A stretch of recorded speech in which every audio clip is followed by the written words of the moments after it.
When you're in a court of law and you lie to a judge, doesn't matter if it's, local judge, a tax judge, a county judge, divorce judge, whatever it is, you lie to that judge, it's illegal.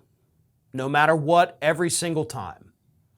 And we just learned, because God forbid we go 3 days without a new George Santos scandal, that George Santos apparently lied to a judge in 2017 during a bail hearing in Seattle for a man he claims was a friend of the family, but that man is actually tied to another scheme where George Santos was also a person of interest.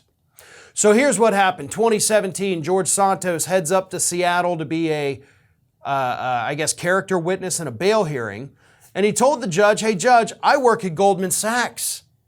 This is a bail hearing. Don't worry, this guy's going to be taken care of because I work at Goldman Sachs." The judge said, You work for Goldman Sachs in New York? Is the exact question the judge asked. And Santos said, Yeah, I do. Goldman Sachs guy right here. Well, as we all know, George Santos never, ever, ever worked for Goldman Sachs.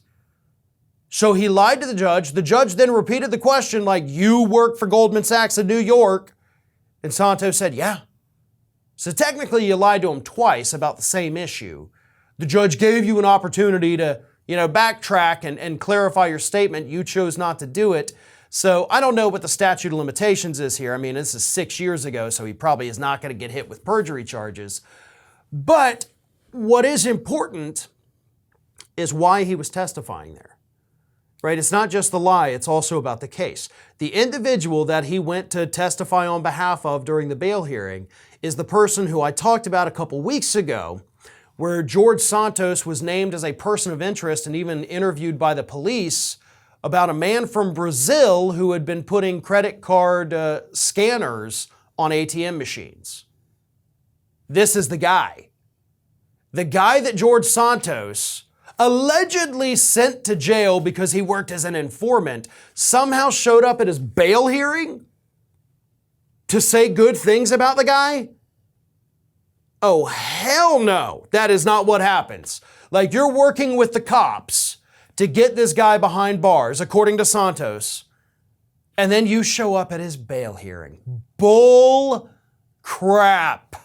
That doesn't smell right at all.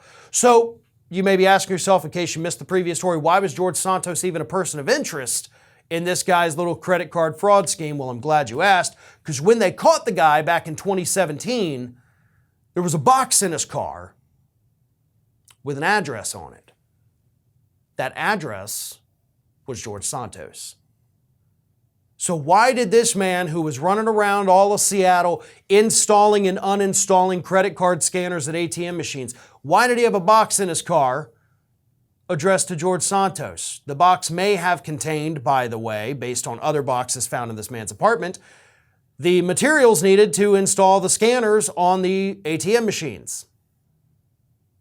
So there's a lot more questions than answers with this particular story, but the big takeaway, of course, is that George Santos clearly has no problems lying to a judge, and that's probably not going to be very useful to him if he ever gets hit with any criminal charges from one of the many criminal investigations that he's currently facing.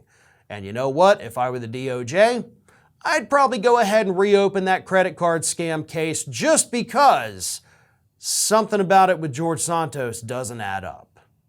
If you can't get enough Ring of Fire, we encourage everyone to subscribe to our channel for fresh video content 7 days a week. And for even more from me, you can follow me on all social media outlets, Twitter, Facebook, and Instagram at Fair and Balanced.